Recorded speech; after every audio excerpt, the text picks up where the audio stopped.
Think for a moment about all the packaged stuff you see every day. It's a lot, isn't it? It really is.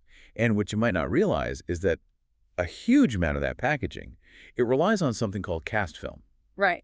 And that market, just in 2025, is worth a staggering USD 76,254.6 million. Wow. Yeah, it's a truly colossal industry that, mostly flies under the radar. Exactly. It's fascinating, really, the scale of something so woven into our lives. Food, medicine, you name it. But most people probably don't give it a second thought. Right. So in this deep dive, we're going to pull back the curtain a bit on the global cast film market. Okay. We've got this recent report, and it's packed with key trends, some surprising numbers, and a better understanding of why this industry is so important globally. And just so we're clear, cast film, we're talking about those thin, really uniform plastic sheets. Yeah. What makes them useful is that combination of clarity, flexibility, and pretty decent barrier properties. So you find them everywhere. Pretty much. Food wrap, agriculture, healthcare settings, industrial stuff. It's very versatile. And it's not just the quantity, right? Cast film offers these flexible and increasingly sustainable packaging options that are just essential today. Absolutely. So our mission here really is to sift through all the data in this report, market size, growth forecasts, what's happening regionally, materials, applications. All of it. All of it, yeah. To give you a clear picture of this pretty significant global market and where it seems to be heading. Okay, let's jump in. The big picture first.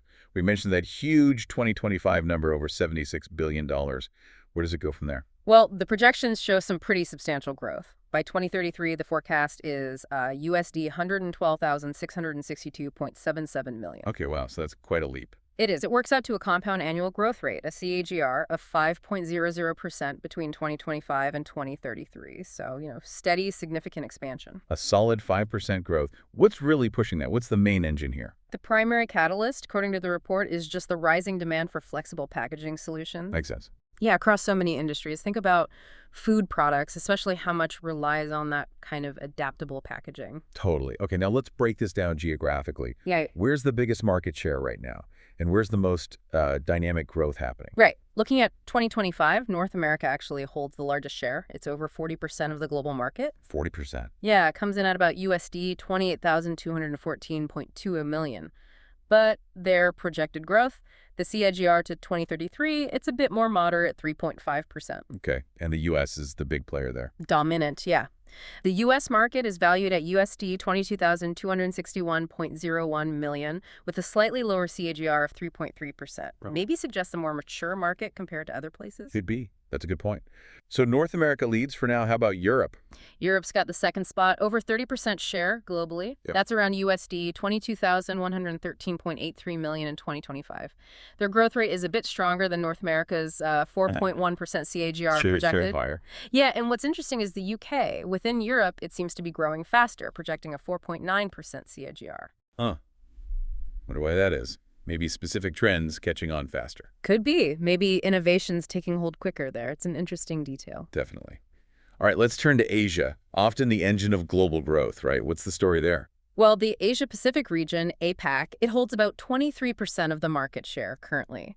That's USD 18,301.0 million in 2025. Oh, still significant. But here's the kicker. APAC is projected to have the fastest growth globally, a CAGR of 7.7% through 2033. 7.7%. Yeah. And within APAC, India really stands out, an incredible projected CAGR of 9.6%. Wow, nearly 10%. That's huge. It really suggests a big shift is coming, a rebalancing of the global packaging landscape. If you're looking for growth, that's where the focus needs to be. We might see more innovation, more manufacturing hubs popping up there. Absolutely. That kind of growth in India is really something. What about the other regions? South America, Middle East, Africa? Yeah, they're smaller shares, but still growing. South America is over 5%, about USD 2,897 million, going at 5.7% CAGR. Brazil leads there.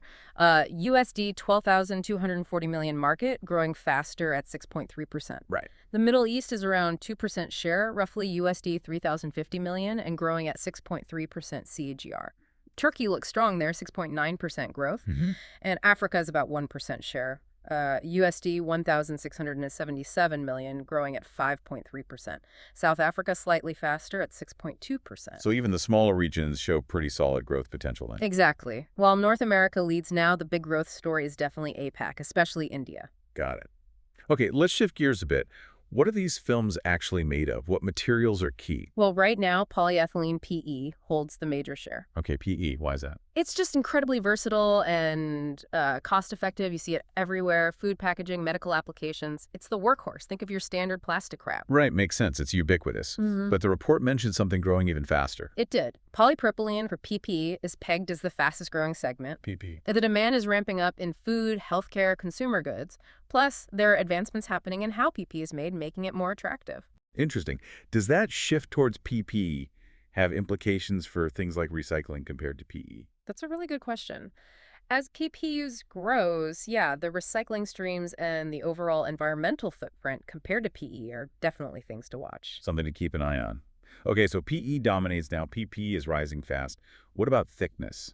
How does that factor in? Thickness is a big deal. Films that are up to 30 microns thick, they have the leading share right now. And a micron is tiny. Very tiny. So these thinner films are super versatile, great for food, pharmaceuticals, Huh? a wide range. And this segment also gets a boost from the trend towards lightweighting. Ah, lightweighting using less plastic for the same job. Exactly. Saves cost, potentially better environmentally.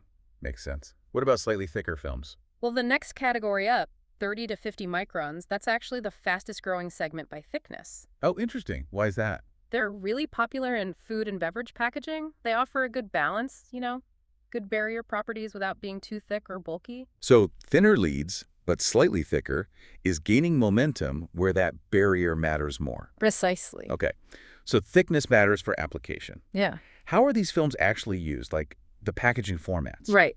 In terms of format, laminates are dominant. Laminates, meaning multiple layers bonded together. Exactly. They offer superior barrier properties. You can engineer those layers to block oxygen, moisture, light, whatever's needed. Critical for food and pharma, shelf life, and safety. Got it. Maximum protection with laminates. But what format is growing fastest? That would be pouches. Stand-up pouches, spouted pouches. Yeah, you see those everywhere now. Definitely. Convenience for consumers is a huge driver. Plus, film technology keeps improving, allowing for better, more functional pouch designs for food, drinks, all sorts. Convenience wins again. Okay, thinking about the film structure itself, you mentioned laminates have multiple layers. How important is the number of layers generally? Multi-layer films hold the major share overall. Why is that? Better protection. Generally, yes. Those enhanced barrier properties that multiple specialized layers can provide are needed by lots of industries. But more layers could mean more complexity, maybe harder to recycle. That's the trade-off, yeah. Which leads to the other trend. Which is? Monolayer films are actually the fastest growing segment by layer type. Oh, okay, so simpler is growing faster. Yeah, they're more cost-effective, and there's increasing demand for simpler packaging where maybe you don't need extreme barrier properties. Plus, they're often easier to recycle. So kind of a push in both directions then. Complex multi-layers for high performance and simpler monolayers for cost and maybe recyclability. Exactly. Depends on the application. Fascinating. Okay, let's look at the industries using all this film. Who are the biggest customers? No surprise here, the food and beverage sector is by far the largest end-use segment. Makes sense. Just the basic need for flexible packaging to protect food, keep it fresh, meet safety rules, walk down any grocery aisle, it's obvious. For sure. Which industry is ramping up its use the fastest? That would be pharmaceutical. Pharma, okay. Why the rapid growth there? It's driven by increasing healthcare needs globally, plus the really strict packaging requirements. You need absolute certainty about the safety and efficacy of medicines. Packaging integrity is paramount. Right. Sensitive products need top-notch protection. Okay, so we've covered the what, where, how. What are the big underlying forces pushing this whole market forward? The key drivers.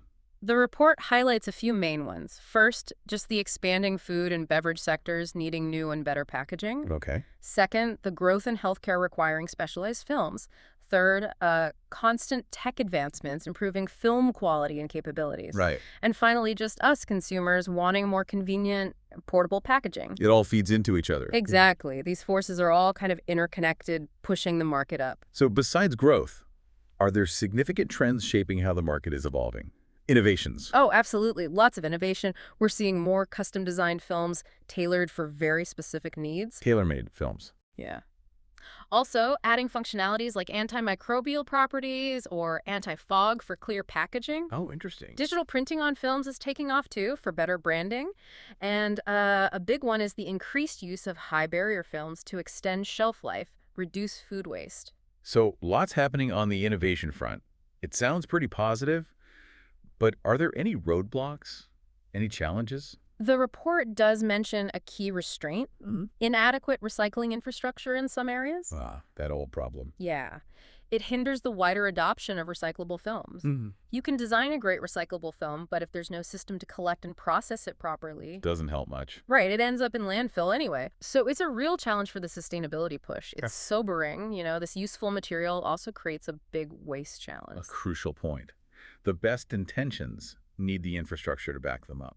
Now, how are companies actually playing in this space?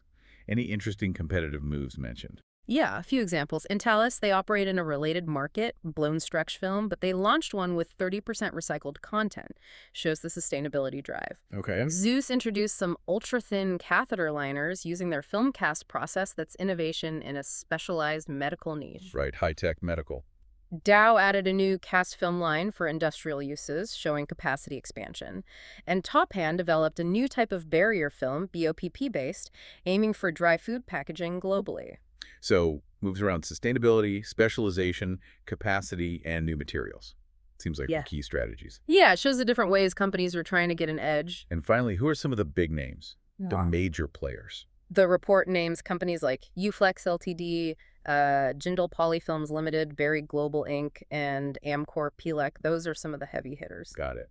Okay, we have really covered a lot of ground on cast film. Mhm. Let's try and wrap up the key takeaways. Yeah, to summarize, the global cast film market is huge. It's still growing steadily, currently led by North America in size. But the real dynamic growth story is in Asia Pacific, especially India.